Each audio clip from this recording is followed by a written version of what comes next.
Was કે વેર? was. હા તો અહીંયા વોઝ લખી દેશું. ચલો આ શું છે? My dolls. એસ છે એટલે એકવચન કે બહુવચન? હા તો એમાં વોઝ આવશે કે વેર? હા શાબાશ. અહીંયા લખી નાખીએ આપણે વેર. ચલો આઈ ખાલી જગ્યા ઇન ધ પાર્ક. આઈ સાથે શું આવે? વોઝ કે વેર? વોઝ. શું આવશે? ચલો પછી ખાલી જગ્યા છે યુ ખાલી જગ્યા સેડ. તો યુ જોડે વોઝ આવશે કે વેર આવશે? યુ જોડે શું આવશે? વેર. શું આવશે? ચલો your old bike. Your old bike. Bike છે, બાઇક્સ નથી. તો એકવચન છે કે બહુવચન?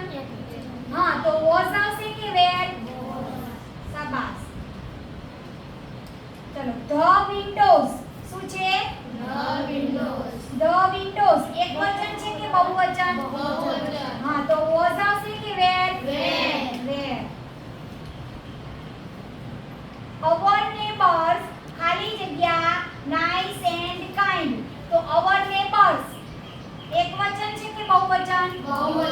તો વોઝ આવશે કે were? Were. My sister and I. એક વ્યક્તિ છે કે બે? બે. My sister and I. તો એકવચન થયું કે બહુવચન? તો વોઝ આવશે કે વેર? શાબાશ. ધેર ખાલી જગ્યા અ પોસ્ટર. શું છે? અ પોસ્ટર એટલે એકવચન કે બહુવચન? હા તો વોઝ આવશે કે વેર? વોઝ. તો આ વર્કશીટ દ્વારા આપણે શું શીખ્યા? ટુડે અને યસ્ટરડે.